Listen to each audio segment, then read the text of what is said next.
everybody. NYMD Podcast. Black Hoodie Day. Kevin Hurt, Brian Sherrod.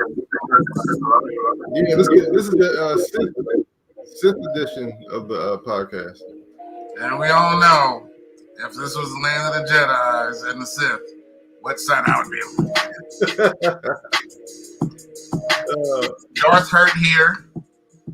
And Jedi Master Brian One Kenobi. Thank you, everybody, for joining us today. NYMD Podcast here on a Sunday. Of course, we're here on StreamYard, YouTube. You can subscribe, like, send us some comments. Of course, we appreciate everything.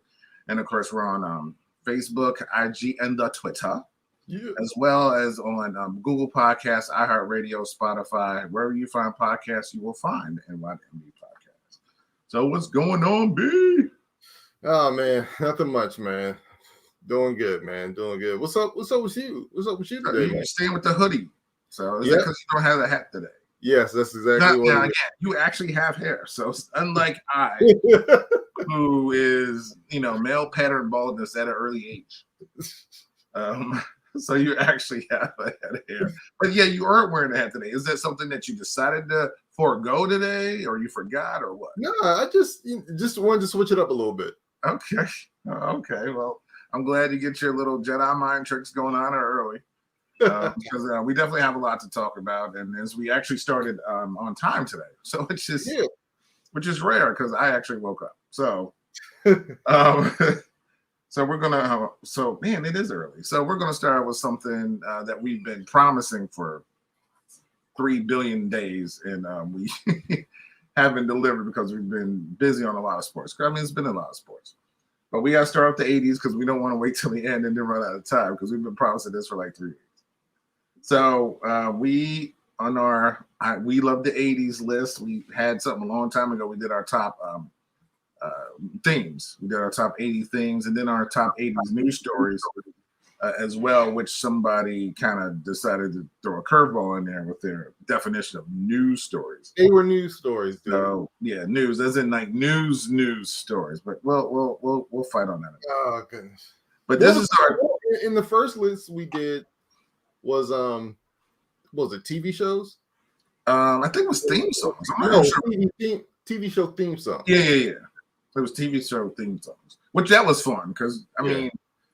Again, being small, I still remember all the ones that we had on both our lists. Yes. So that was awesome. And then the news stories, some of those things you wanted to remember, some things you didn't, because 80s was a hard decade. Yeah, that was yeah. So, but this one, and then when we get to the actual sports stories of the 80s, there'll be some great things to remember because I remember some great things from the 80s. So. Yeah, but we here our musical tastes are based on what we liked when we were younger, preferably between this age and because in the 80s we started off in fact 4 to 14. Yeah, from 4 to 14, and it's we heard. I mean the plethora of artists in the 80s was huge. And not to mention, it wasn't even back then, as almost like there is now, because I swear I don't watch videos anymore because I didn't know there were videos out there. MTV doesn't play videos. I don't know what channel MTV's on anymore. But as a kid, MTV never showed like black videos. So I never really watched it. And it was hard to listen to, our music unless we had, or our parents had the 8 tracks or the records, and they would bring some stuff home. Go ahead. Yeah, but you're right, Joe. I never went to MTV to watch videos. I always watched them on like Jukebox or BET or something like that. Yeah. We had Video Music Box back in New York. Yeah. So we was never MTV. The only time MTV I remember showing a video was Walk This Way. Like that was like the first one I remember seeing. You know what I mean? Okay. So and then after that they had Yo MTV Raps, and then I would every afternoon I had to come home and watch Ed Lover, Dr. Dre, and watch Fab Five Freddy on the weekends. So that's how I found out about most of these raps. I had no idea, even where they come from. I mean, this dude Fab Five was in Compton. The dude was in Florida. He was in New York. He's in Seattle. So he was everywhere. So it was pretty cool. That helped me out, but that also helped out my musical taste. Yeah. So let's start out with these top 10 musical artists from the 80s, and again, groups are included because groups are part of and some of our favorite artists are groups. So, but just and this is going to be a very diverse list, I think. It's funny. I think the older I get, the less diverse my list is. The younger I was, the more diverse it was. So I think I literally hit every genre known to man on this list. So, okay. Now let's start off with number 10. Who you got? All right, man. So, well, first of all, what's your prediction? How many of the same artists are we going to have? Oh, we're going to have at least 7. That's where I'm at. I'm at 7. I'm at 7. Our number 1's the same. Yes, I know our number 1's 7. I'm not sure if our number 2 is going to be the same, though. Yeah, it might not be, or our number 3 in that case, because but I feel like 2 depends on the music. Yeah, I think 2 and 3 on everybody's list could flip flop a little bit. Yeah. So I think our top 3 are the same, but yeah. we'll see. We'll start with number 10. I don't think this is your number 10. Okay. It's mine. I'm sure it's not going to be my number 10. I'm starting out with Guns N' Roses, man. Welcome to the jungle, man. Guns N' Roses, man. When I think of the 80s and I think of rock and roll and all that stuff, I think of Guns N' Roses, man. And Welcome to the Jungle. I've heard this song so many times. It's just countless times, man. So all right, go ahead. We're real close though. Oh, okay. I actually had them and I crossed them out. Oh, and man. I put another band who had some hits in the 80s and a song that became popular later on to a hip hop group that played it. Oh, okay. Yeah, so I have at number 10, I have Van Halen. All right. So, might as well jump. You want to talk about something that they play at every NBA game? Yeah. It's Van Halen. When I went to Knicks games, or you hear it over or you watch a game, this song before Crisscross came out with theirs, or House of Pain came out with Jump Around. Van Halen, and Van Halen was like everywhere in the 80s. So my number 10, which would have been Guns N' Roses, but I was thinking of what other Guns N' Roses things came out. That's honestly the only thing. Welcome to the Jungle, though, was a classic. I have it on my phone. Love that song. But yeah, so Van Halen at number 10. Okay. We got number 9. All right. So these next 2 artists that I have at number 9 and number 8, I'm not that big on them. But they're huge. Coming in at number 9, I have U2. Like I said, I'm not really a big U2 fan. Bono, he's cool and everything. I don't really know. Yeah, Bono. Exactly. Bono. That just goes to show you. Yeah, I know. He look like maybe thinking of Sonny Bono, so I understand. Yeah, I don't know a bunch of YouTube. Don't know Bono. YouTube's work, but they were huge in the 80s. So I put them at number 9, just out of respect, I guess. All right, my number 9 is Public Enemy. Wow. Okay. All right. They came out with Fear of a Black Planet in I think it was like 88 or whatever. Yeah, 88, 89 this year. And they were the first like militant Black group. And man, let me tell you that they just that ultra Blackness, being young was such a big thing.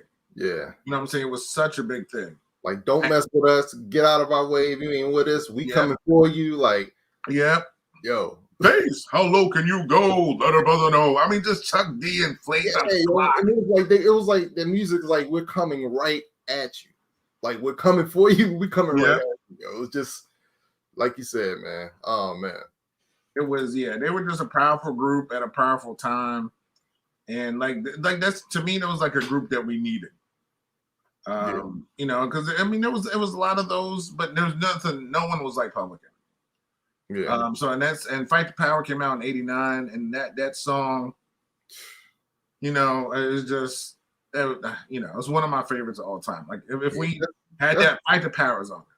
Yeah, to me, that's like one of the black anthems. Yeah, songs, yeah, you know what I'm saying? Dude, yes.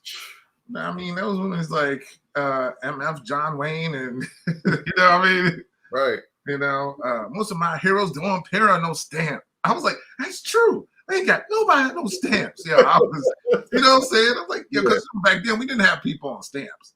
Yeah. Nowadays we do, but back then I was like, you know what? That's right. Ain't got nobody no stamps. Yeah, so I gotta get mine to Public Enemy. Who you got at number 8? That's good. All right, number 8. Like I said, this is strictly out of respect. I'm not a big fan of this artist. Only really like one of his songs, and it's a holiday song. But he's one of the biggest stars of the 80s. He's still one of the biggest stars today. People love this guy. People worship at the altar of this guy. Like I said, I don't get it, but I give him respect. He's been around since the 80s, and his shows are apparently legendary. His live shows are great. He always puts on a good show, from what I hear. And that's the boss, man, Bruce Springsteen, man. He's been doing this thing since the 80s, and he was huge, man. Like I said, I don't get it. To me, all his stuff sounds the same, but people love this dude, man. I mean, he's like I said, his name's the boss. You know, he had I mean, like, it just seemed like every time he sang, he's gonna hurt himself. Yeah. But that Christmas song is so funny because he sings it in the same voice. Yeah. It's like, dude, are you okay? I'm telling you why. Santa Claus coming down. It's like, yo, dude, just take it. Santa Claus is coming to town. Like, really? Yeah. But so my number 8 is Bruce Springsteen. Again, it's that Christmas song is. I think everybody who makes a Christmas song, it seems like it's stuck in my head, especially after you've been hearing it for decades. Yeah, like there's certain Christmas songs I can never get out of my head. His is going to be one of them because of just how he sings it. But that Born in the USA was huge in the 80s. He was on We Are the World. And you know, so he was a big part of, in being in New York. They played him all the time, all the time. So even though I think he's from Jersey, yeah, he's from Jersey. Yeah, but but they love it's the ball. It's the boss.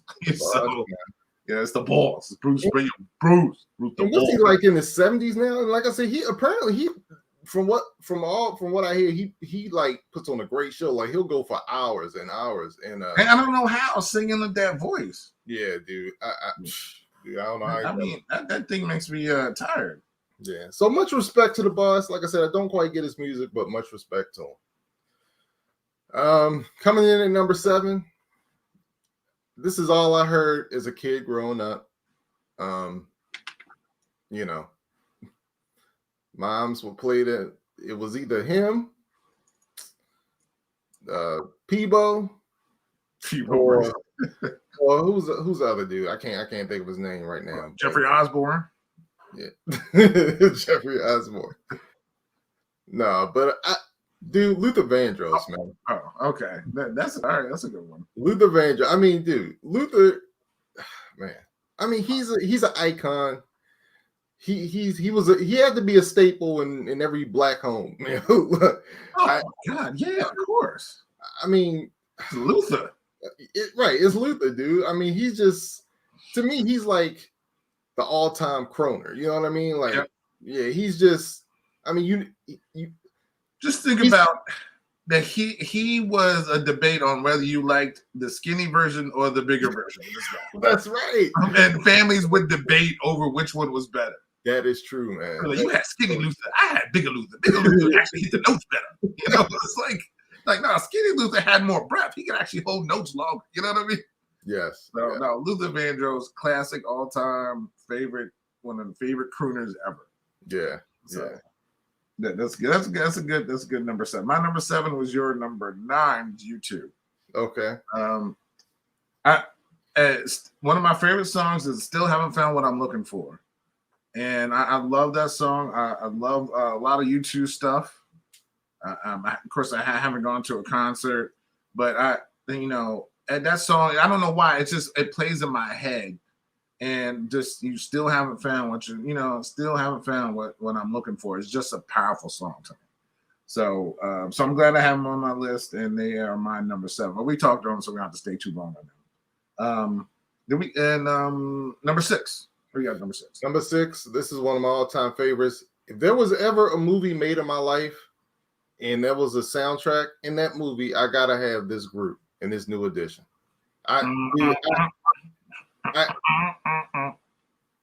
New Edition's music. That's the music I listen to like get me pumped. It's like the ultimate get pumped music for me. I love New Edition. Did so many good songs. They were so catchy, so good, man. I just love New Edition, man. Got Candy Girl. I mean, just timeless stuff, dude. I can't even think. I mean, it's so much stuff I can't even think right now. All that stuff, man. It's just that music is so good. Even today, man, it's so good, man. No, New Edition's awesome. My number 6 is Phil Collins. Oh, all right. I love me some Phil freaking Collins. Just one more. I mean, anything he came out in the 80s was freaking phenomenal. Yeah, yo, I forgot whether it was Genesis or was by himself. I feel like Phil Collins was the 80s. Yeah. You know what I mean? Was the 80s. And I love a lot of his. I just love Phil Collins. It's just he's my dude. Like, he's one of the dudes where I'm like, you know what? Let me throw on a Phil Collins song. What's my favorite song? Like, I Can Feel It Coming in the Air Tonight, and Phil's a man. So Phil's a man. So I got Phil Collins. Number 6. Who you got at number 5? We got the top 5 now. Who you got number 5? All right, top 5. I think we have the same top 5. I'm pretty sure we have the same top 5.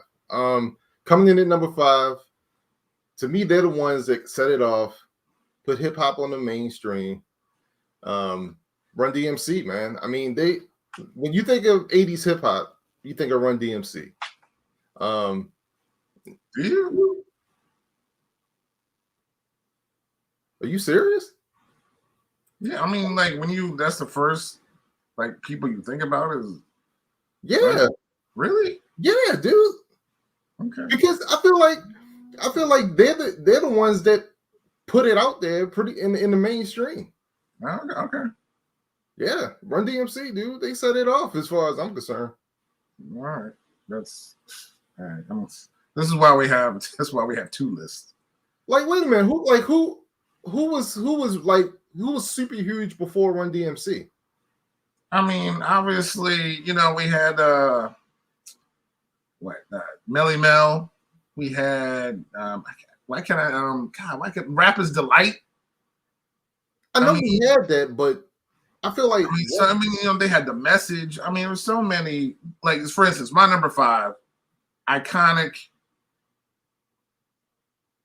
I don't know how many words I could think of. Originators, innovators, and I can't believe you didn't even probably think of these people. But my number 5 is Run DMC.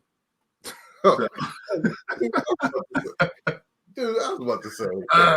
Dude, I mean, they had my Adidas. Like, everybody wanted Adidas. I love Adidas. I still have Adidas. I still had like the shell toe joints. But you remember that like everybody wanted them joints, yo. Oh, yeah, of course. I remember growing up, everybody wanted them. Everybody wanted those things. But of course, I never, I think back then I had like kangaroos with a little pocket on the side. So put like a penny in there. What you needed a penny for, I don't even know. But and back then, though, stuff cost like 3 cents. You could actually go get like a 3-cent candy somewhere, which that never happens anymore. But yeah, man, Run DMC, like I said, their first one that came out, that Walk This Way came out, but their videos were just, rock around, just They were, and of course, then they had the famous Christmas song. Yeah, I was cooking,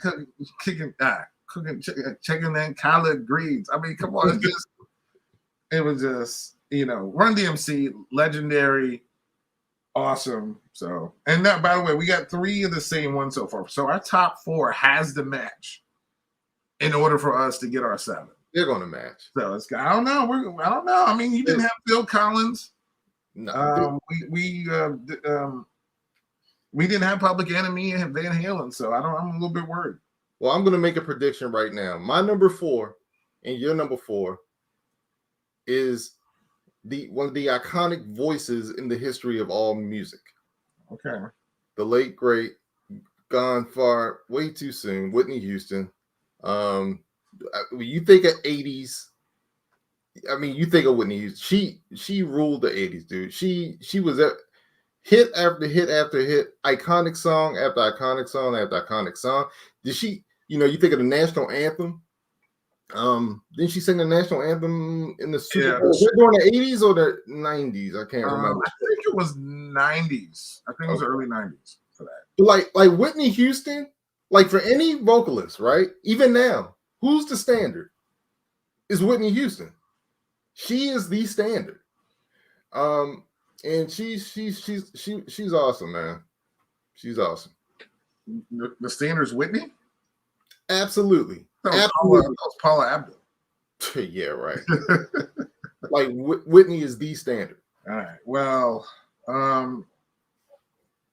my number 4, which you think was my number 4. Oh, I thought like you think Whitney. You know my list. Dang, I thought it was Whitney. Okay. Is a person who I mean, of course, I didn't know this person, but they played this song before the national anthem at our school every day at Hilltop Elementary School in Nyack, New York. And that song was "I Believe the Children Are the Future." My number 4, of course, is Whitney Houston. Who else is it going to be? Yeah. But they played that song. I mean, I was so tired of that song. Every day. Okay. Every day. It was like, I believe the children are the future. Not the Randy Watson version. I was about to say, we got Randy Watson. Which, by the way, if they played that, would have been at least to break up the monotony of it. But between 5th and 6th grade, it was this song every day. Wow. Before the national anthem. Wow. Either before or after. I can't remember. But they played this song all the time. And I'm just like, again, she's great. I mean, I want to dance with somebody. It's Whitney, man. And like you said, gone far too soon. But her voice was magical. It was magical. And it did cause some seizures when she had I Will Always Love You, I think that song would, because the note she would hit. Oh, okay. Some went a little bit too high, but I think that was in the early 90s. That was definitely in the 90s because, dude. Kevin Costner, the Bodyguard. Yeah, so you talk about the song that you heard, I believe. They played that song forever. Dude, remember, I Will Always Love You broke records. I mean, it stayed, what was it, number 1 for, seemed like almost 2 years straight. Forever. Yeah, it beat I know it beat End of the Road, which was full. That's another. My God, that's another song. That used to be one of that was like at one point in time my favorite song. But then I Will Always Love You beat that, and by a long shot. And it seems like in high school, dude, that's all I heard on the radio. But that song is great. That's all they played. Yeah, but I don't know. I mean, they excuse me. We have obviously the same artists, but we grew up in different places. But we still listen to all the same things. It's just sometimes they played more, different songs down here all the time than they did up in New York. But believe me, they played this song. And this song was on all the videos. It was everywhere. Yeah. So you turn to any channel, this song was on. The only place it wasn't was on ESPN. That was it. You know what I mean? So, right. And if they wanted to, they could have probably threw it on that too. Yeah. But Whitney Houston, iconic, great, one of a kind, one of the best all time. So, all right, we got our top 3 coming up, and this is where it's going to get scary. Yeah. What order is our top 2 and 3? Who's your 3? And who's my 3? And then it was I'm what not- who number 2 is, and everybody knows who number 1.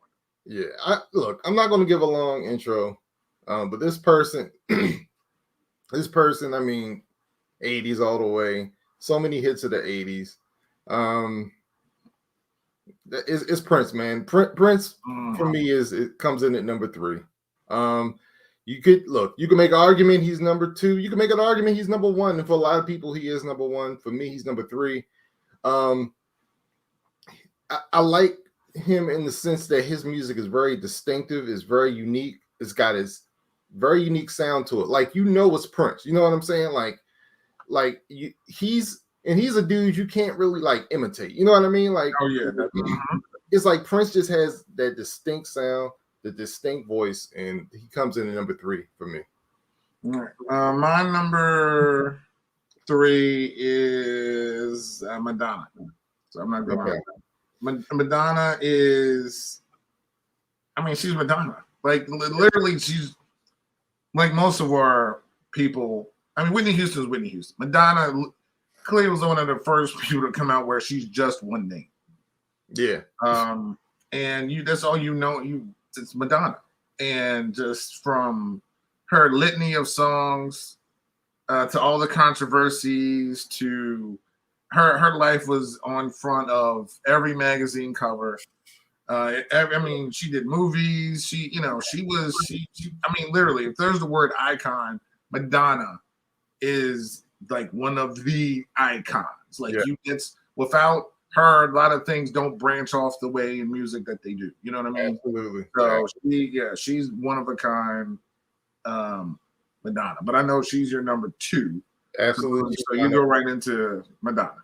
Yeah, Madonna, man. Like, think of 80s music. She's who you think of, man. I mean, like you said, she's an icon. She's a legend. Hit after hit after hit. Like you said, she did it all. Movies. Her videos were off the chain. Her songs, Like a Virgin, Like a Prayer, Vogue, Borderline. I love Borderline. Dude, it's Madonna, yo. Like, Drake and DiMaggio. Yeah, yo. I mean, she's an icon. Nothing more to say. It's Madonna.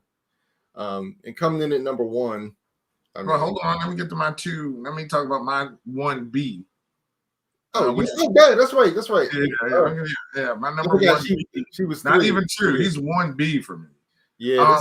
It was someone who I heard probably second after the number 1. The number 1 guy is the first song I remember hearing that I was like, what is this? And then when I heard this guy, I heard, because I remember being in my brother's car, he put in the tape, and I remember listening to him, and I was just like, oh, this is interesting. Who's this guy? You know what I mean? Yeah. As I got older, I appreciated him way more than I thought I ever did. It is just. See, I'm the same thing. Yeah, and now it's like I feel like I don't. It's weird because now I almost feel like, what would I do without his music? Before it was like, okay, you're who you are, you're singing, whatever. But through his legal battles, to his symbol, to what he was, through everything that he did, to, I don't know if it's because I started liking him more as a person through his charities and things that I found out about him, how big of a sports fan he was, or he played basketball and he was an athlete and he was like a regular, cool black dude who wore heels. Yeah. Who was short but just talented in so many areas you can't even imagine. Right. That this dude was just the guy. So when I was thinking of number 1s, I really wanted to put him there because I went to see him in concert. Oh, okay. And it blew my mind. And it blew my mind. I mean, it was so good. It's so good. And he made music sound so easy. And one of the best halftime shows ever. Absolutely. It just, and there's some people that put him number 1, and I can't argue with that. Right, yeah. Because it's funny, they're 2 sides, but they were both so good.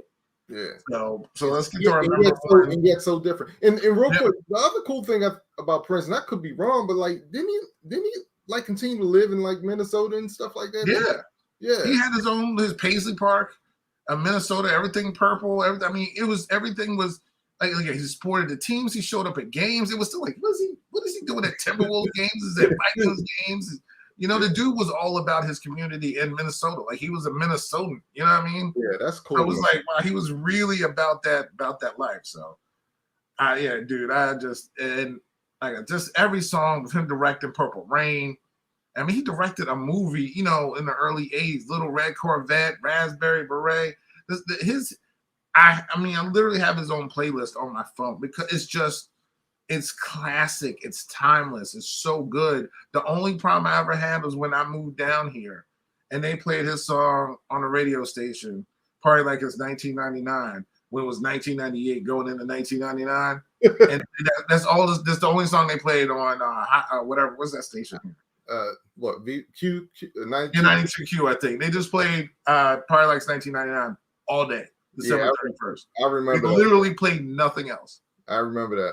I was like, are they really gonna play this song? Dun, dun. I was like, oh my god, they're just gonna play this all day. Just how easy would it have been to work that day? Just dun, dun, dun, all day. But yeah, listen, Prince, icon, irreplaceable. Yeah. So our numero uno would be the only grown man I would ever call MJ. The only guy who I actually like called MJ. Yeah, it's Michael, man. Yeah, it's listen, the first song I ever heard was Off the Wall. My brother had his record. My brother's 9 years older. So I just remember walking downstairs and I heard, what is that? What is that music? And you know, I forgot how old that was. That's probably like 3 or 4 or 5 at the time. Probably just, I don't even remember when that came out, but I just remember just listening. I was like, okay, that's different. That's different than, because I lived in Bluefield, Virginia at the time. So we got a lot of country down there. A lot of like Men at Work and a lot of Huey Lewis and the News, a lot of Hall & Oates. And I love all those guys. And they're all honorable mentions on my list. I love all those guys. And Cyndi Lauper and a bunch of other honorable mentions. But this guy was at a whole nother level because I didn't even know he had a career before this. You know what I mean? But he's the one person that if you put him on this planet, everybody knew who he was. Yeah. Literally everybody. There's not one continent. The penguins in Antarctica knew who this guy was. Everybody knows MJ was the world. Like, we are the world. I mean, it's just MJ was, I've never seen, again, people go places in the millions. I mean, people still do Thriller dances in Korea. I think even in North Korea. Had Michael touched communism, he touched, Buddhism, he touched Shintoism. The dude, he touched from pillar to post, from every angle of the world. MJ was the biggest, most over superstar in the history of existence of life. Yeah, I remember watching like concerts because they would like have like televised concerts of his, like when he was like in Asia and like all these different places. Dude, people were literally passing out, and you would. Oh yeah! Oh my God! Yes, people were passing out. I mean, you would have thought it was Jesus or something because people like were trying to come up like he was there, like he was the Pope. It was like Pope John Paul II and like MJ. Like it was it was weird. But I remember people literally like not one hurt, but like people just like passing out. People just wanting to touch him. I mean, it was amazing, man. But yeah, I just remember being a kid, growing up. We actually had turned record players hurt. You know what I'm saying? And I just remember that Thriller album on vinyl, man, getting played over and over and over again. I remember the album, and I remember inside the album, inside the jacket that holds the album were the lyrics, and I would memorize like all his songs because I thought that was so cool that he put the lyrics to his song on the album jacket. Yeah. So I remember memorizing like Thriller and Billie Jean, all those songs. That's a lot of the thing is a lot of acts early used to do that. You used to put the lyrics in there, and I'm like, thank goodness, because I don't know what the heck.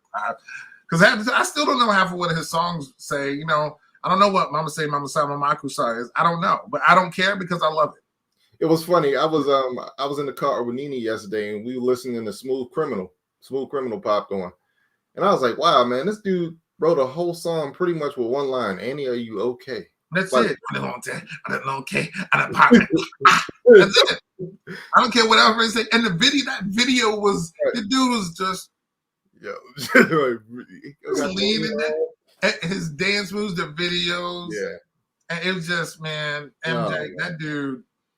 I mean, listen, Thriller was forget about it. Yep. You know, he pretty much started. Billie Jean. I mean, talking about the child ain't his. Like he talking about, you know what I'm saying? Right. The kid's not my son. Like it's really like a real deep. We didn't care because all I cared about is those blocks started lighting up. Yeah, exactly. That's all I cared about. Like, dude, blocks are lighting up. How cool is that? You walk on the sidewalk and the lights up. That's cool. Just lights up. But that's what we forget. Like Michael Jackson was the king of videos. Like he pretty much started this whole thing with like making videos grand. Like he put Fox on the map. Fox Television. Forget the Simpsons. His Remember the Time coming out in prime time, like 8 p.m. on like a Tuesday or whatever it was. I remember that. Came out. It was so Eddie Murphy was in that thing. Yeah. Magic Johnson was in it. Who's the model who was also like that was Eddie's wife. Iman. Yeah, I mean it was. Come on, and then the technology. That dude had his movie. It was movies. His songs were movies. Exactly. Wesley Snipes beat it. I mean, you know, he made people famous. Like Wesley Snipes was in that joint. Yeah. Tyra Banks was in black and white. Oh, yep. That's how she got her start. Yep. But yeah, dude, it's his videos were like mini movies. The Thriller. I just remember watching Thriller as a kid. Like, wow, this is like a movie, dude. It was more than just a video. It was because the video was like 8 hours long. It was like, you know, but it was like when they played the whole thing out, it was long. Yeah, Vincent Price on that bad boy side. Yeah. Vincent Price. Oh man, it was so good, man. Yeah, but MJ number one. So yeah, so we got our 7. Yep. We got our 7. All right. Almost had 8 with Guns N' Roses, but you know I had to put Van Halen in there. But but I mean, to me, no surprises. You know, shout out to Sting and the Police. Yeah. You know, again, Cyndi Lauper, Bon Jovi, Boy George, Michael. Yeah, Wham. Wham. That's it. Huey Lewis in the News. Huey Lewis. I mean, there's so many. I started to put Journey on there. Okay. I started to put Bon Jovi. Don't Stop Believing. I mean, you know, makes sense. I started to put Bon Jovi on there. I scratched them out. Dude, it's just so many. Yeah, that's a lot. But yeah, 80s music, awesome. So, all right, let's get into some sports now. Yeah, let's get into sport. I can't believe it took almost 40 minutes show. We're talking about something that we're passionate about. Like we both love music. Yeah. And you know, I mean, how can you go, like I said, how can you go wrong with that type of music? Like literal icons when you know who we talked about. So that it makes sense. But you know, we gotta get into college football. And let's start with baseball real quick. Oh yeah. Thank you. Because I almost skipped baseball since both our teams are out. So exactly. So today is the last day of the season for Major League Baseball. Yep. We have some teams that are in the playoffs. We have the White Sox, the Astros. They're already in. The Braves, the Brewers, the Rays are already in. Who else? Giants and Dodgers. Giants and Dodgers are already in. But there's still some teams, you know, battling it out. And we won't know exactly who's in until, you know. Yeah, there's 2 wild cards. The Rays. Did you say the Rays? Yeah, the Rays are in. Yeah. So there's 2 wild card spots in the ML that are in the AL, sorry, that are still open right now. The Yankees and Red Sox both have the same record. Okay. Are tied for or have the first and second playoff spot, I believe, if I'm not mistaken. Hold on. Yeah, because the wild card teams have to play each other. Yeah. So all right. So first and second wild card spots. The Blue Jays and Mariners are each a game back. Oh, okay. So if the Yankees and Red Sox win today, they will actually play a wild card game Tuesday at Fenway. Oh, wow. So, and if one loses, the other one wins, there's a whole bunch of other scenarios and blah, blah, blah. But one team that's involved in one of these scenarios happens to be the Orioles. Yes. Because you guys, Bruce Zimmerman will be at the Blue Jays today. So you guys can affect the playoff race, man. Well, let me tell you, and I'm glad you bring up the Orioles because that's exactly what I wanted to talk about. I want to talk about a team with no heart. Well, first of all, let me just say, Okay. Did not expect that. Yeah. let me just spare got no court. the suspense right now. First of all, the Toronto is going to win today because they actually have heart. Unlike Tell me how you really feel. Unlike the Red Sox, who have absolutely no heart, they came into Baltimore and lost 2 out of 3 to a team with 50 wins. With your playoff lives on the line, you lost 2 out of 3 to the Orioles? Are you kidding me? Dude, if I were a Red Sox fan, I wouldn't even know what to say. How do you come into Baltimore? How do you come to Camden Yards and lose 2 out of 3, man? Yeah. I couldn't believe it. I mean, one of which they had Chris Sale on the hill, and they lost that game. Wow. Really? Yes, dude. Because it's weird. I wouldn't, I stopped watching the game because I'm like, it's not even going to be. Then I get an alert on my iPad. Orioles beat. Like, the rest, I'm like, what? Then a couple days later, same thing. Orioles defeat the. I'm like, what? I'm sorry. I got to call you out. Red Sox, you have no heart. There is no excuse for you to come into Baltimore with a team that won 50 games and lose 2. None. So I hope just for that, I hope you don't make the playoffs. But go ahead. That's all I had to say. Yeah. But they can't. So if they win today and the Yankees win, they'll play at Fenway because the Red Sox took this season series, so they would host that game on Tuesday. But they still have no heart. That just boggles my mind to me, Hurt. How did they lose? You understand what I'm saying? Like, yeah, I mean, don't get me wrong. Like you said, Chris Sale's pitching. Sometimes you go in these games, you put too much pressure on yourself because you feel like somebody may roll over for you and they don't. I mean, it happens. You gotta remember, it happens in baseball a lot, where teams just go in there and the pressure gets to them, and somehow they fold for no reason. But to a team that they shouldn't fold. A team that's 150. Dude, we have a 4A team on the field, and y'all couldn't. Anyway, I was in shock when I saw that. But anyway, I won't belabor that point. Man, I had something else I wanted to say real quick, but I totally forgot. Yeah, and the Red Sox are with Chris Sale are playing the Nationals. Oh. So yeah, they should win that game. The Rays are at the Yankees. That's going to be a tough one. Whoa! So just picture that they ended their season with the Orioles and the Nationals. The Red Sox did their last 6 games, and they're tied in the wild card. And they're still fighting for this. Crazy. Yeah. All right. Yeah. So yeah, we'll see. It's going to be tough. Trust me, the Blue Jays ain't going to have no problem. They're taking care of business. And the Mariners, who are also 1 game out, are playing the Angels, so they probably should win that. Go ahead. I remember what I was going to say, but go ahead. No, go ahead. I just want to say Major League Baseball, okay?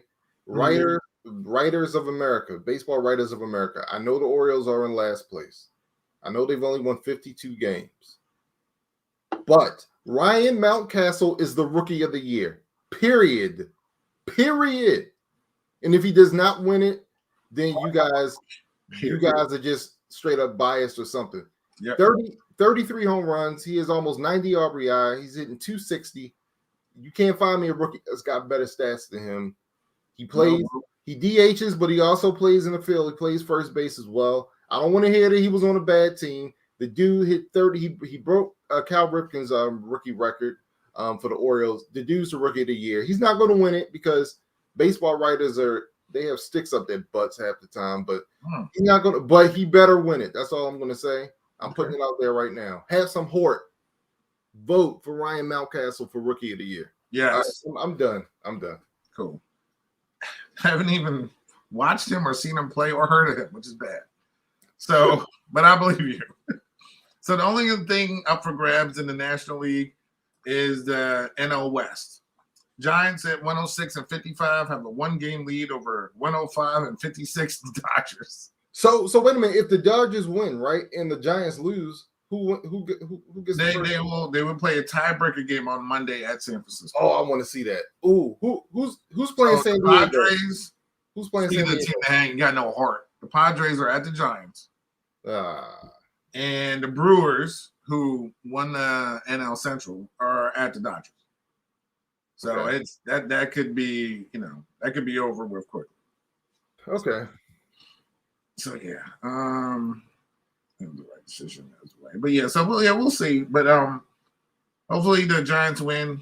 Dodgers are in the playoffs regardless. They're both in the playoffs regardless. But it's just who gets the division. That's all. Okay. Good for that. So that's our baseball update. Let's get to CFB, if you don't mind. Yeah, so real quick, I just want to say I'm so disappointed in my team. Friday night, they had to play Iowa at home. It was a blackout. We had alumni there. We had it was definitely blackout. Yeah, we had a packed stadium, and we totally. I'm just so disappointed, dude. And the thing is, honestly, Hurt, we lost 51-14. I really, and this may sound crazy, even though we got blown out, I still believe we could have beat them. I don't think they're that much better than us. I truly don't. Like, well, honestly, the issue was the 31 points in the second quarter. It was turnovers. Yeah, dude. You could 7-3 in the first quarter. I haven't. It's been a long time, and my team's been horrible lately. And we got our first win yesterday. Yeah. Go Florida State. But 31 points in a quarter is a lot. That's a game. Really, it's a game. And like you said, it was turnover. But I still believe Maryland has a good chance of going to a bowl. These are the games that they eventually are going to have to learn how to win. And they'll eventually probably get to that point. But Iowa is a good freaking team. They're going to be in the top probably 3 coming up this weekend. So Iowa's defense is ridiculous. They're a tough team to play. It's a tough team to play. But, throwing 6 interceptions does not help. So, yeah. Iowa means business. Iowa's that defense is ridiculous. So, I knew this was going to happen. Not to blow out. I knew you guys were probably going to take it on the chin a little bit, but it's just they mean business. They're not coming in there and playing around. That team's always well coached, well organized. They don't make mistakes usually, and that's what happened on Friday. So. But I wouldn't take it all into heart. It's going to be fine. So Iowa, number 5, won. The biggest upset of the weekend and the one I'm happiest about. Thank you, Kentucky. Sending Florida home with a loss. Number 10, Florida. Lost on the road 2013 to Florida. Some people wouldn't call that the biggest upset, but it's the one I'm happiest about. So Alabama routed number 12, Mississippi, 42-21. Ohio State, of course, killed Rutgers because they're Rutgers.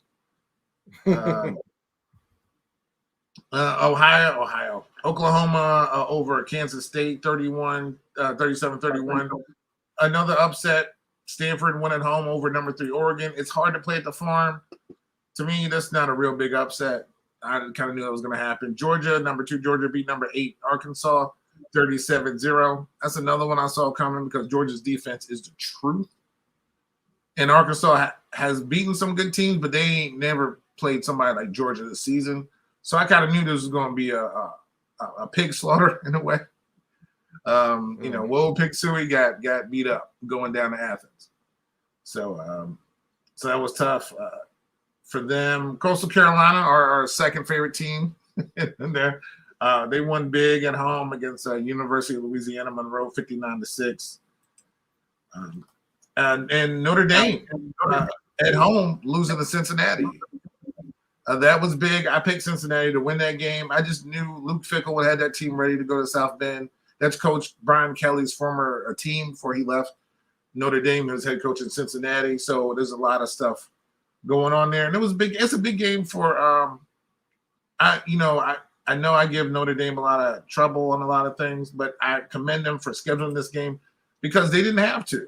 Because it's a tough game, and they end up paying for it. But it was a good game, and they end up losing that one at home. UCLA upset at home by Arizona State, coached by Herm Edwards, because you play to win the game. So pretty standard. Everybody, but those were the big upsets. It was still a good weekend at college football. Regardless, and college football is always to me the gift that keeps on giving. So, well, we'll see. But your team's going to be okay, man. I wouldn't be too worried about it. I'm just disappointed, man. You know what I mean? Like, you know, it was all this build up. Every had such high hopes for this game, but Yeah. So man, it I just mean, wasn't next meant to week be, man. you're fine. You know, you go on the road, just playing a team from Ohio. You just gotta sit there, play defense. We got that game, by the way. So yeah, Yeah, I mean, that's So yeah, let's just think of it as like a basketball game. And you guys should be okay. So that's the way I look. yeah, okay. All right, let's get to the All right. NFL. Ready to move on to the NFL? Yeah, man. Let's move on to the NFL, man. All right, and we have a special And, guest. You want to introduce the special guest to America and the whole world? Yeah, man. So we got a special guest that's coming in today. He is a regular contributor to the podcast. We see him every week, you know, throwing in his comments and throwing in his thoughts on the games and on the sports today. He's a youngster. He's wise, but beyond his years, especially when it comes to his sports knowledge. He is Jaden Sherrod. Jaden, what is going on, man? Nothing. Just really chilling right now. But yeah, last week you don't have to be too honest. You can actually say, you know, over here just writing up some plays for the Ravens, something. You know, writing a thank you card to Matthew Stafford. You know, any of those things. Oh my gosh. It's too early in the season, but so far I gotta give him his props. So yeah, I mean, at least one Sherrod on the show can give him his props. hey, the other one, I don't know if you know that your uncle does not like Matthew Stafford. See, I was on the same. I feel like he had a lot to prove this season. So far, he's been showing out. So if he can like keep this up, then he'll show me like he was really the Lions were holding him back, and it wasn't. Of course. I mean, Lions hold everybody back. Let's just ask Barry Sanders. I know, but I felt like people early in the season just expected him to just like just go to the Super Bowl, go deep in the playoffs without having like any pushback at all, because he hasn't really done anything so far in his career. Half of that is on the Lions, but I don't think his whole career's been on the Lions. I know, but I'm saying like I don't think it's 100% the Lions' fault that he hasn't been to the playoffs or made it deep. Yeah, it's about 90. Well, look, here's the thing. When it comes to Matt Stafford, you know, like I said on the podcast, like I said on this podcast, he's going to go to LA and he'll be fine, because if Jared Goff can go to the Super Bowl, I'm sure Matt Stafford will be fine. Just don't send me texts on week 3 telling me he's an early MVP candidate. That's where I thought. That's he got 9 touchdowns, 1 interception. Hurt. Best team in football. He beat the defending Super Bowl champions. We're not doing this. We're not doing this right now. I mean, the dude. I'm telling you right now, he's on pace. Would you, Hurt? Please stop. Look, I'm serious. Oh my! You know, God. I hate that too, because they did that. They did that last season with Dak. I lose my mind every week when it comes to if he played a whole season, he would have had. Yeah. Okay, he didn't. Just everybody calm down. So yeah. That's why when you sent me that text, dude, I literally had no words, dude. I was like, "Why is this dude?" But you know, I was messing with you because he's trolling me, man. Like I get so tired of like, well, my coach of the year so far. It's 3 games. Calm down. Right. How you not coach of the year already? Yeah. But Jay's here because he had firsthand knowledge. Firsthand, because he was there. He was in the stadium. He was in Detroit, out there hanging out with Common and Kanye. He was in the end zone. I was in the end zone. So was he in the end zone where the kick, the famed kick happened? Yep, I seen it bounce in. Like I seen, but what? The crazy thing about it, like, did you use the force to pull the ball towards you? Is that what happened? Honestly, I wasn't that shell struck because, like, I was shell struck the play before when it was 4th and 19 because I thought like that made us go in the field goal range. I didn't realize it was a 66-yard into Uncle Brian told me. And I really had no idea. I thought it might have been like a 50, 58, maybe like 57. But I didn't realize it was 66. So when it bounced in, I seen like it was a lot of mixed reactions. Like I think some of the Lions fans thought it bounced out. But I was so confused.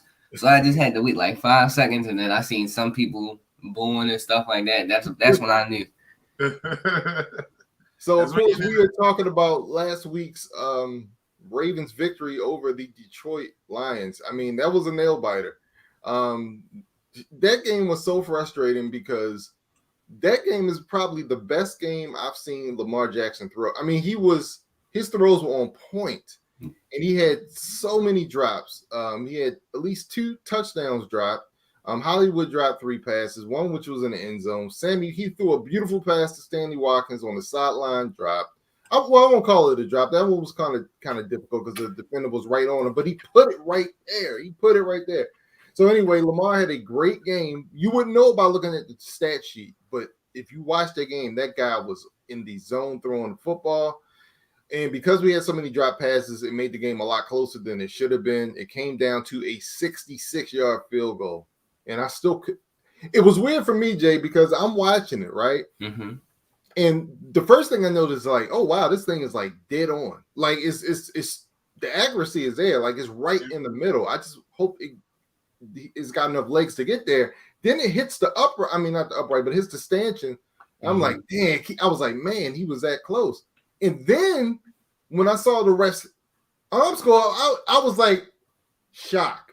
I was like, huh? I was like, wait a minute, how did it hit the stanchion and go backward? Like, dude, I was in so much shock. Like, I was going crazy. Everybody here thought, dude, I started going crazy. I mean, Leslie thought I was nuts. The dog thought I was nuts. Like, I just went off. Well, so, I mean, to be fair, I think they think that anyway. Yeah, they probably do. They probably do. Yeah. Yeah, but it was like dead on. And honestly, like, if he just had a little more power, it would have been like the perfect kick. But it still bounced off like the back of the upright because he had enough power. But that was kind of crazy, though. Yeah, that was like right off the crossbar. And yeah, I watch games on Red Zone. I don't watch like actual football games. They bore me. But Red Zone was just cool. So I remember they were lining up, and I live here. So now when you were watching on the Red Zone, was it live or did they go? Oh, well, because they were lining up, I turned to the game. Oh, okay. So I was like, I gotta go see because sometimes they switch, but I know they usually go live with it. But I'm not sure if it's live. It might be like a delay. So I'm like, I know you guys are on TV. I was like, let me just turn to the game just to see. And I mean, again, the legend of Tucker here, I think he's probably the most famous player since like Ray Lewis. So it's like everybody loves Justin Tucker. Think about this. There's only one Raven that does advertisements in this city. And it's him. Sure, after Haloti Ngata left, right? Think about it. Not even Lamar Jackson has like commercials. You know what I'm saying? He doesn't have the personality for commercials. It's not the personality. I just think he don't want to do it. You know what I'm saying? But my point is, Justin Tucker is the only Ravens you see advertised on TV locally. It's crazy. But who else sings at the Meyerhoff? I mean, seriously, I mean, come on. You don't see Lamar singing at the Meyerhoff? It's Tucker. So, and another thing that unseen, but I didn't really know, but they said it was like a huge delay of game debacle. And so I felt like a lot of people was discrediting Tucker because of that. So I was like, so here's my thing with that, right? First of all, that play. Thank you for bringing that up. There was a delay of game, but to me, it doesn't matter. See, I'm a big believer in sports destinies, right? The Ravens were supposed look hurt. I've said this over and over. Are we talking about when the clock ran out, but they still got the ball off? Yeah. Okay. So hear me out real quick. I just feel like the Ravens were supposed to win that game. So people are saying, oh, there was a delay of game. Oh, it would have been a 71-yard field goal. They are correct. However, I believe there was 7 seconds still left on the clock. So because the Ravens were predestined to win this game, I believe even if they had called the delay of game, Lamar would have threw a 5-yard out. You know what I'm saying? To a wide receiver, got out of bounds with 1 second left, and he would have kicked 6. You know what I'm saying? Like there was still time left on the clock where Lamar still had time for another play to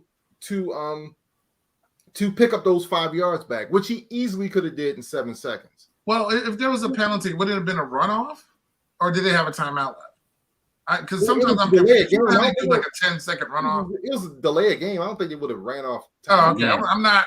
I didn't know. You know how it is at the end of games. Not for a false start.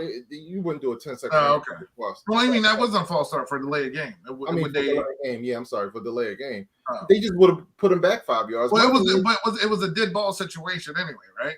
Right. Okay, so it probably wouldn't have been a runoff. I think. Yeah. So my thing is, okay, even if they put him back 5 yards, Lamar would have got that 5 yards back anyway. So I don't want to hear it. The thing is, but it was a bad call. But my thing is, if you want to win that game, don't allow him to throw a 36-yard pass on 4th and 19. How about that one? Okay, but yeah, I totally agree.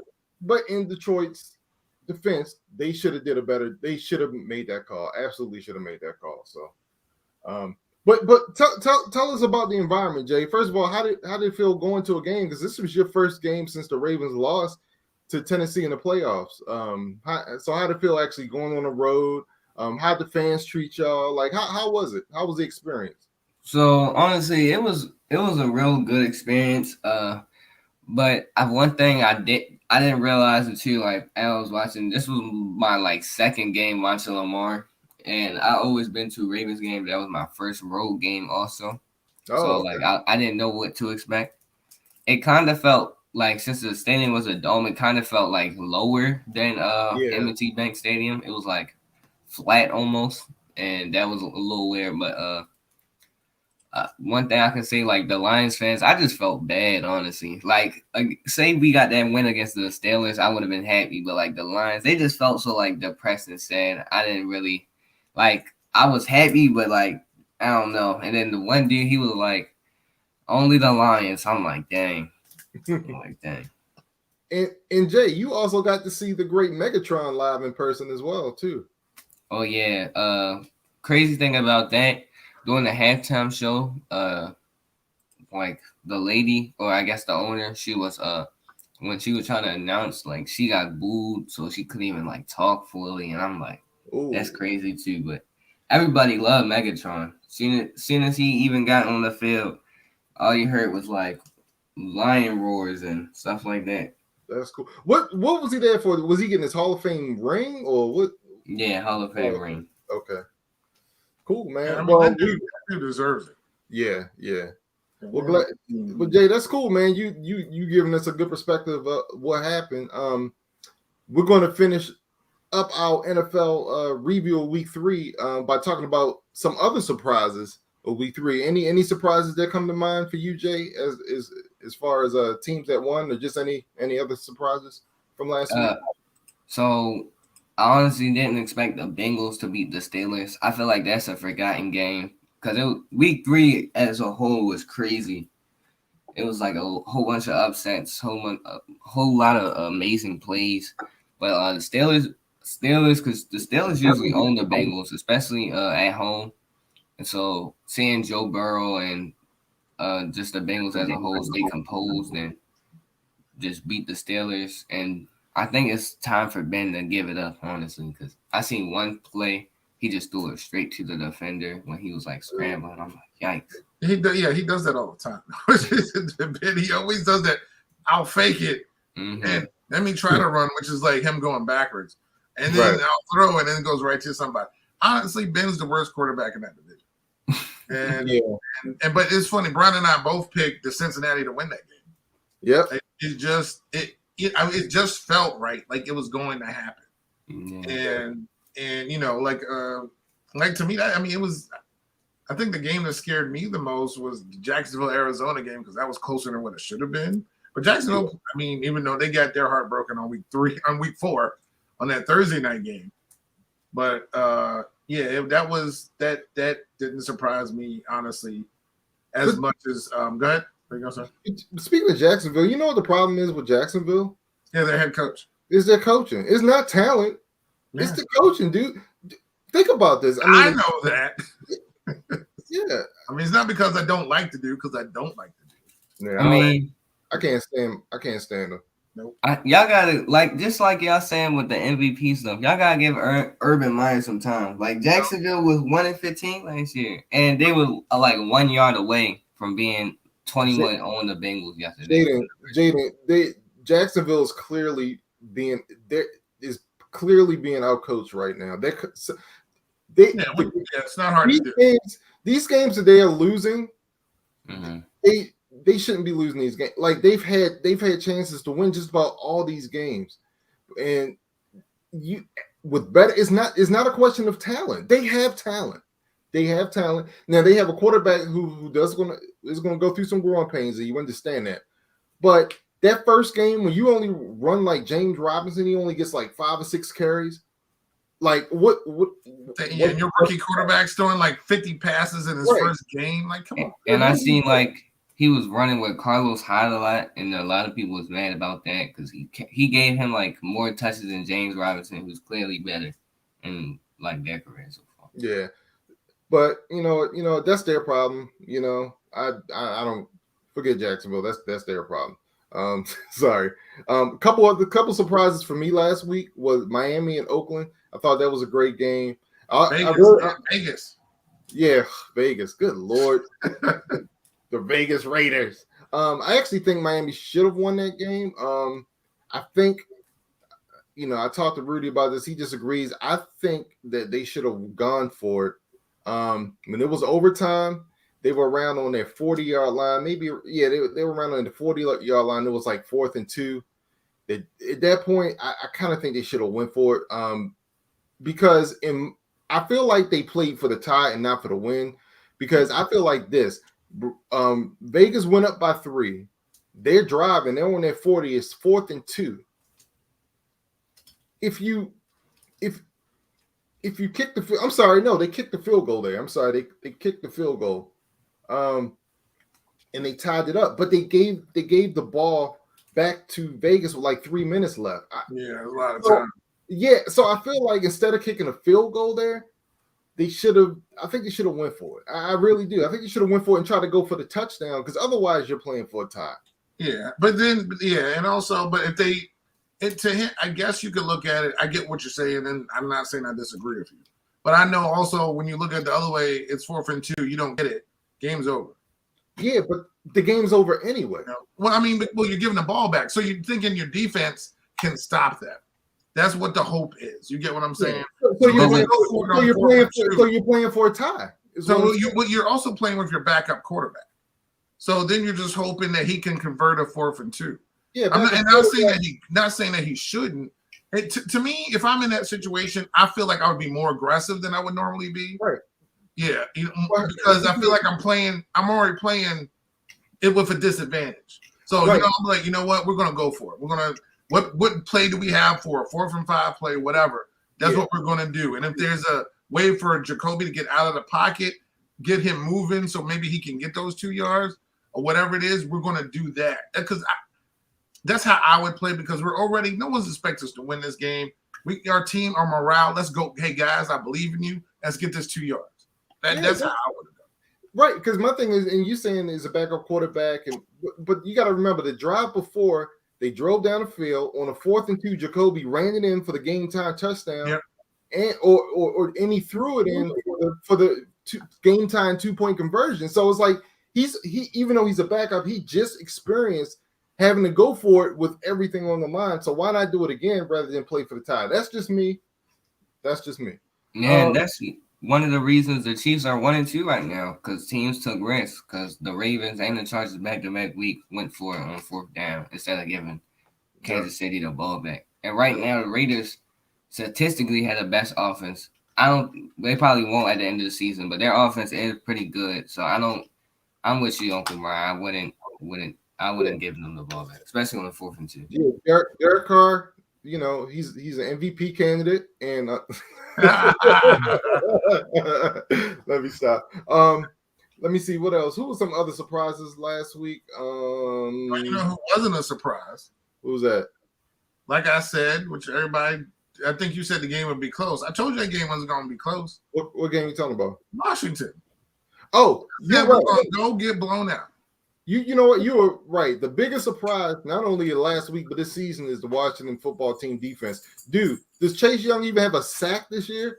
Does the team have a sack? I don't even know. Is the team there?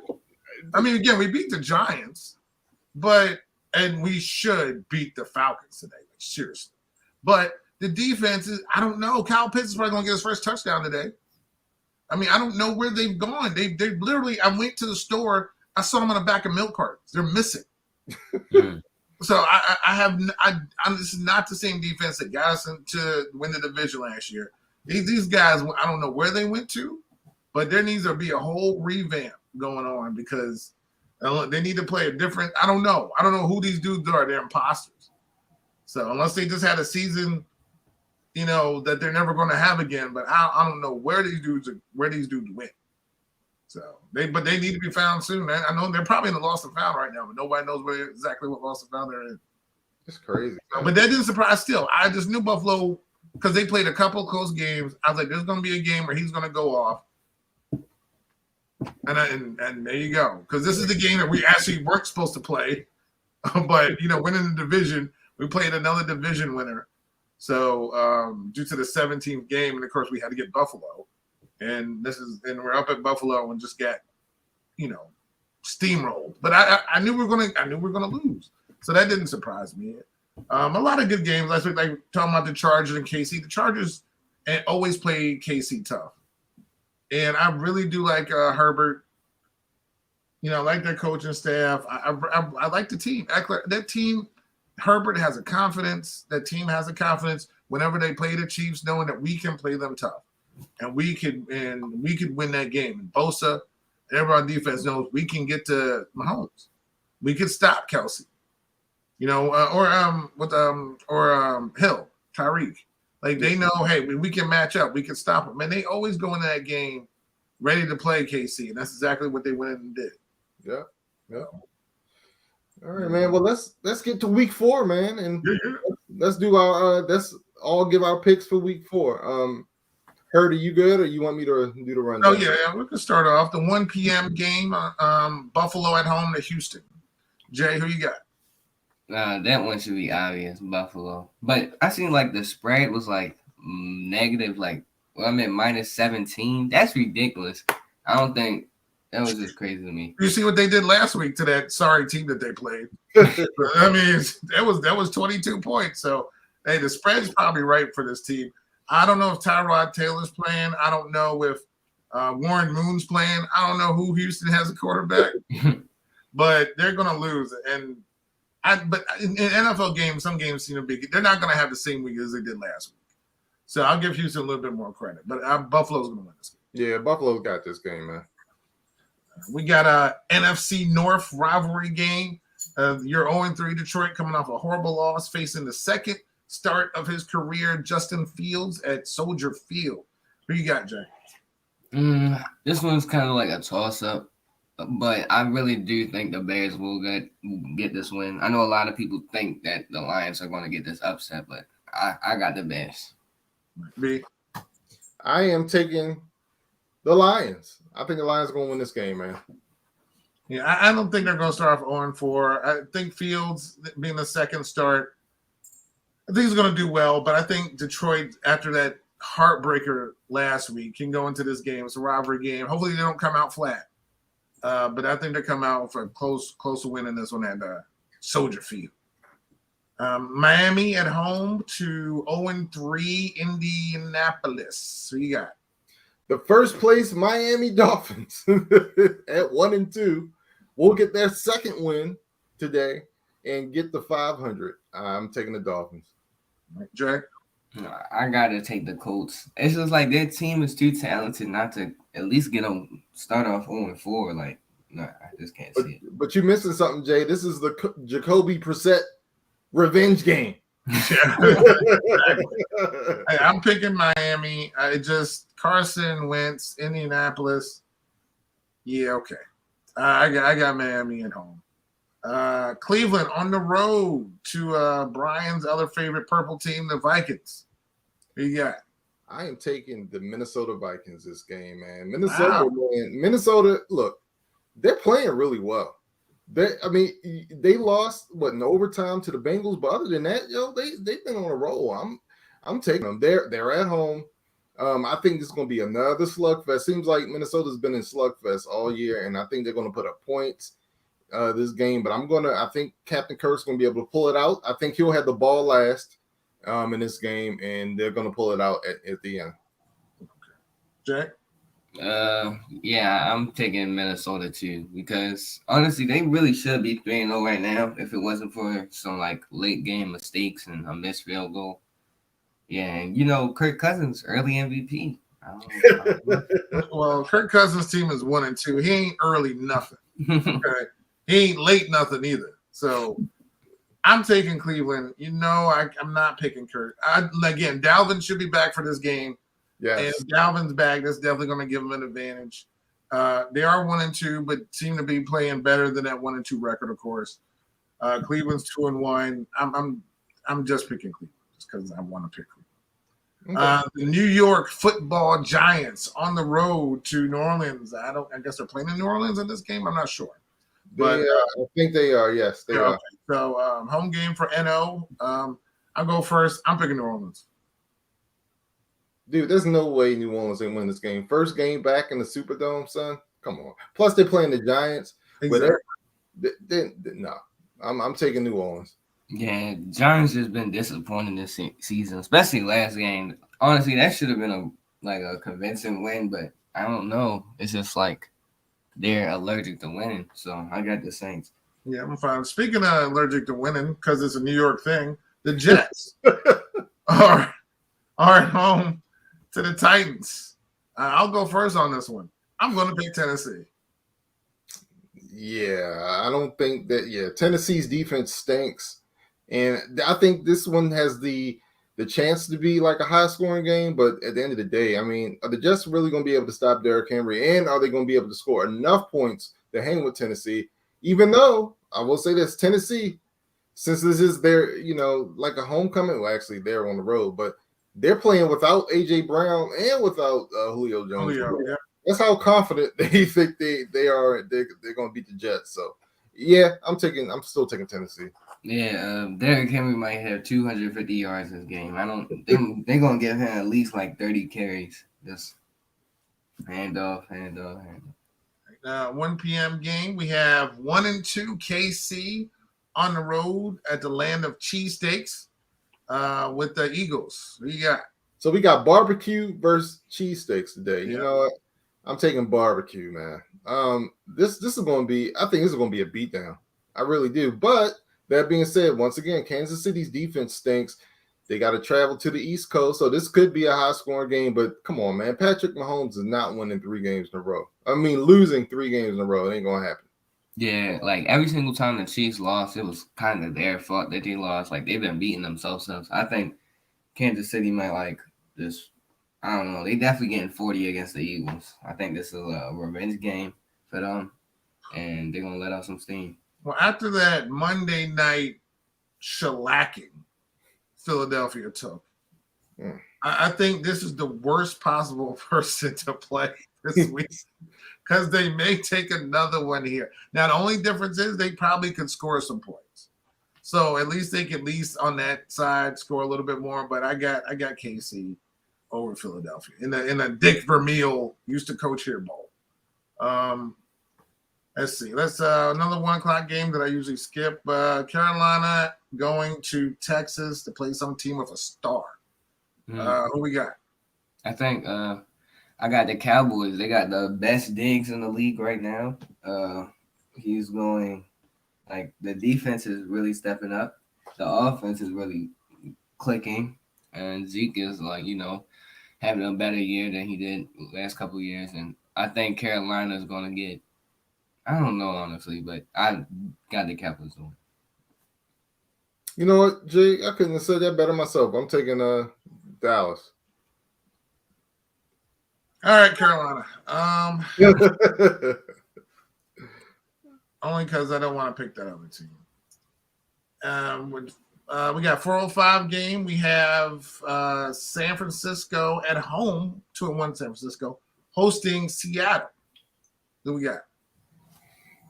As much as I don't like Seattle, I got them to win this game because, it's just Jimmy G. He playing good, but I'm just looking at this. I don't think Russ is gonna lose 3 straight, especially to start off 1-3.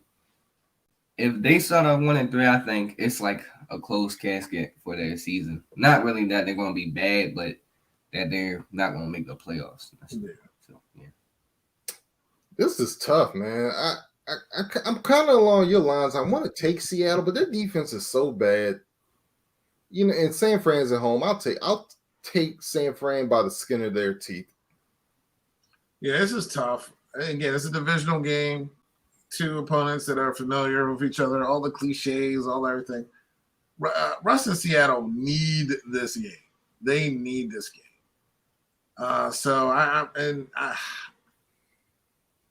You know what? My heart says San Francisco, so I'm going to pick San Francisco. But Seattle needs this game. I'm going to pick San Fran. 425, Green Bay at home. The great Aaron Rodgers hosting the not so great, kind of struggling. Well, hold on, real quick. You know you skipped over a 405 game, right? No. The battle of early season MVPs. No, I'm coming back to that because it's a bigger game. Oh, okay. Yeah, right. yeah. There's a method, my man. I just need you to stay right where you are, okay, buddy? 425, Pittsburgh, Green Bay. Since you just ruined the whole intro, where you at?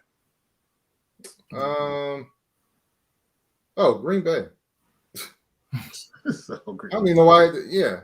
Wait, is TJ Watt playing? You know, That's a good question, but I know he's not playing offense. yeah, but I feel like edge rushers have a big impact. Like they beat the Bills. Yeah. They definitely have a bigger impact. Yeah, and TJ was a big reason they beat the Bills the first week of the season, but that might just be like a inauguration or something. I don't know, but I think the Green Bay got this. Yeah, Green Bay, definitely Green Bay in this one. We have going back to the 405 game now. Thank you for running it. The undefeated Arizona Cardinals featuring a 1-of-1 quarterback. Brian's also one of Brian's favorite guys. And the Rams playing the Rams at SoFi at home. 3-0, NFC West. Jay, who you got? Honestly, I got the Rams. Even last year, the Rams defense kind of shut down Kyler and that offense. Plus, we got a way better offense than we did last year. So I don't know if it's going to be a blowout, but I definitely don't see the Cardinals winning this game. I don't like that we, Jay. Hey, he said we. No, he said we. I'm down with it because you can't say Stafford without we. Yeah,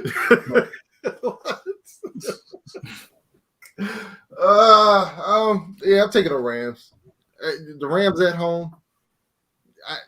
I can't go against the Rams. Yeah, it's a divisional game, man. It's one of those tough games. Sean McVay's my guy. So I'm gonna go with the Rams. We have an 8:20 game. The Sunday Night Football. We have homecoming. We have a homecoming game on NFL Football Sunday night. Tommy is going back home to eat the chowder. Tommy's going back home to New England. How ugly is this game going to be? First of all, real quick, I just want to say I thought NBC did a great job with the promotion. Dude, they played every song except for, I know you're going to bring it up. Go ahead. No, I was going to say Adele, hello. Dude, hello for the other side. That was great. I was like, and I turned around because I didn't know what was going on. I'm like, are they playing a movie? And I'm seeing Bill and I'm seeing Tommy. And I'm like, are they playing Adele for this? That was awesome. I'm surprised they didn't play, but they played so many different versions and different songs to it. I still didn't hear the one like, I'm coming home. I didn't see that one, which I thought would be appropriate. But yeah, Tommy goes back home, and I hate that Adele song too. I can't. That's my nerves. But I love Adele. Yeah, but Gronk is out. He's got some cracked ribs, so he's going to be missing a homecoming. So Tommy's going to have to be there all by himself. Who we got? Honestly, I think the first quarter is going to be like scoreless, but I honestly think the defense for the Bucks is just going to just like destroy Mac Jones as a rookie, and I feel like the offense is going to be the reason they lose the game. And then once they get momentum, I think Tom is going to get momentum, and then it's going to be a blowout. But yeah, Bill Belichick is not losing this game. Mm. Do you think you're going to go in Bill Belichick's house and embarrass him? Nah, it ain't happening. I'm taking the Pats. All right, I'm taking Tommy. Not. Because to me, the player is better than the coach. yeah. And I think Mac Jones is going to be the reason they lose. It's just rookies against tough defenses just do terrible, and he might have like a pick or two.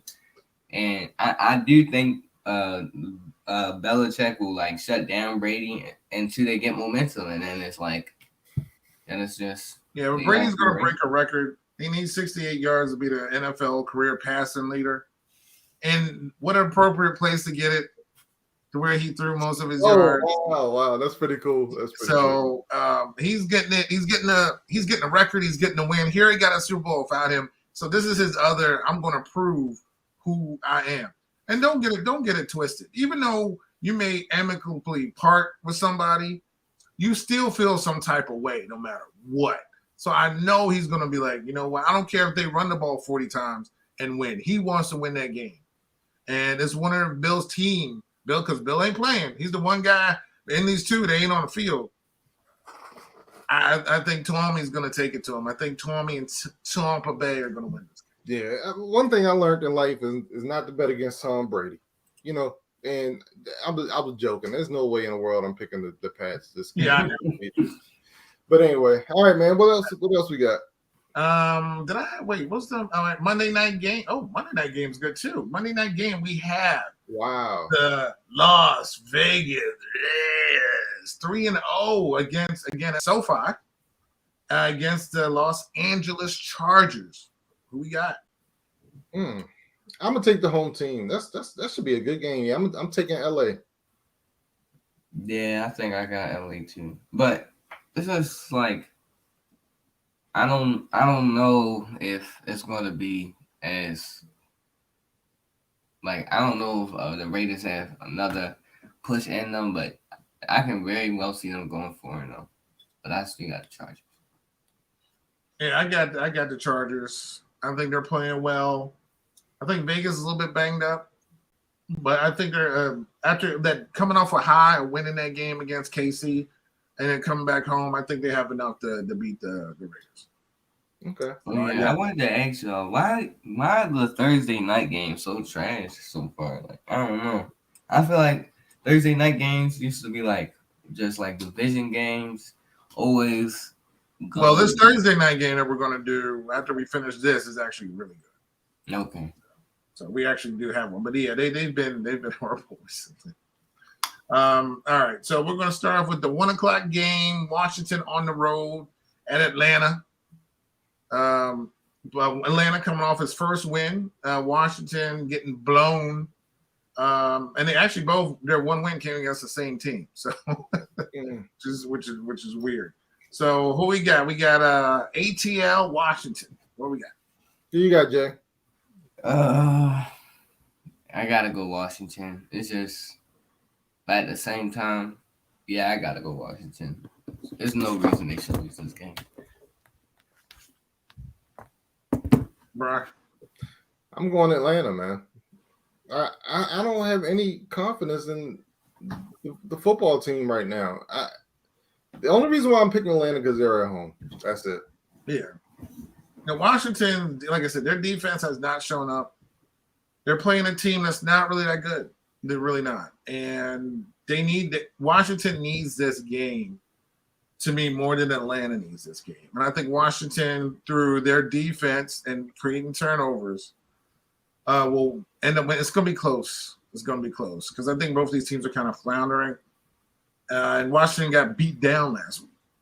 But it's going to be whoever's defense steps up the most. And I'm feeling Washington's going to win again. I think it's going to come down to a field goal. I think Washington will win this game. So it's going to be tough. And we go all the way to the Mile High Stadium. We got 3-0 somehow, some ways, somewhere without John Elway. Denver Broncos 3-0 at home to the Crows. Crows coming off that, of course, that win against Detroit. Jay, who you got in this game, man? No This bias. probably No this bias. is probably oh, He said, "Oh." Now who you got? this is probably the hardest game that I can call because the Broncos haven't played anybody nice like whatsoever, but at the same time, they have a really good defense, and I feel like they will stay with that defense. And it's tough to play in Denver, but you gotta have them Ravens. All right. This game could end at a tie because I really don't care about either of these teams. But Baltimore's better. I don't know who's on Denver. I know who I know they got Teddy. I think Le'Veon's his first game. He's activated. So I think Baltimore, through their running game, I don't know if Bradley Chubb's healthy either. So if he's not there, that's not going to help their run defense. But I think Baltimore's going to win. As long as no one does any flips in the freaking end zone, I think it'll be fine. Well, today is the battle of two Louisville quarterbacks. I think Lamar took over for Teddy Bridgewater, if memory serves me correct. But one of them won the Heisman, and one didn't. Yeah, one of them won the NFL MVP, and one didn't. So yeah. Now this was Johnny U, who's a legendary Louisville quarterback, and Lamar. That comparison's a little bit closer. But no, I'm worried about the Ravens. They're banged up. Lamar's banged up. They're on the road. Denver is a hard place to play. It's one of the hardest places in the NFL to play. The one thing I think the Ravens have going for them is Lamar has never faced the Broncos. I think that's good. But I just don't – the Ravens' running game worries me, and the offensive line scares me. They are just scaring me right now. And I don't know if they're going to be able to contain Von Miller. Oh, man, I'm going Denver today. I'm just really worried about this game. And only because Denver's at home, I'm picking them. I feel like if we had to play the Broncos at home, this wouldn't even really be that big of a deal. But I'm really worried about this game, and I'm going to go with the Broncos, unfortunately. All right, cool. And Honestly, go ahead. I'm sorry. I can see the Broncos going to the playoffs too. Their defense is like really solid on all fronts. Maybe their linebackers aren't the greatest, like interior linebackers, but their secondary. Well, go ahead. I'm sorry. I was gonna say, come talk to me when they play some division games. Yeah, man, because they have not played KC, Vegas, or the Chargers yet. No, it's just hard because they played bad teams, but they dominated them bad teams though. So it's like, at least the defensive side. You know what? You play who's on your schedule, and either you win or you lose. Mm-hmm. So we'll see how it works this week. Then the Thursday night game, which isn't a terrible one, it is a division game. Rams are on the road at Seattle. Yeah. Well, we know who's winning that game. Yeah, the Rams. The Rams. Seattle, for whatever reason, since the Russell Wilson era, they had problems with the Rams. I don't know why. Even when the Rams were horrible, they had problems with the Rams. So I'm picking them. I don't know. For some reason, I just got like Seattle gut feeling that they might win this game, honestly. And it's just it just depends about this week too. Like if they win this week and the Rams win, then I think the Rams got it. But if the Rams lose and then they go to Seattle, I can very well see them losing again. Okay. Yeah, I got the Rams winning that one. But what else are we missing? That's about it, right? That's it, man. Cool. That's about it. Yeah, but it's gonna be an exciting week of football. Hopefully, we're gonna get this. But I had to say one thing about your Crows, or both of y'all Crows, is that they have not played a non-exciting game this season. I know. Every game has been Clef Teacher, teeth clencher. I said that. Clef Teacher. Teeth clencher. By the seat of your pants, hanging off the chair, type season. So, and those games are good for for the fan base. So it's always fun. Yeah. They had those type of games. Way better than getting blown out by 20 something. Yep. So I will definitely. But thank you everybody for tuning in. Thank you, Jay, for coming on the show. No problem. Definitely appreciate it. We'll definitely need your input in the future, unless you're talking about Aaron Rodgers. So thank you everybody for tuning in. Of course, we're on YouTube and StreamYard. You can subscribe and like us, leave us comments. We appreciate it. Of course, we're on IG, the Facebook, and the Twitter. The Twitter and Facebook will be active all day today. And you can also follow us on StreamYard here, but also on Spreaker and Stitcher apps, on Google Podcasts, iHeartRadio, Spotify. Wherever you find podcasts, you will find the NY to MD podcast. Have a great Sunday, and everybody, we'll see you next week. Peace out, y'all. Later.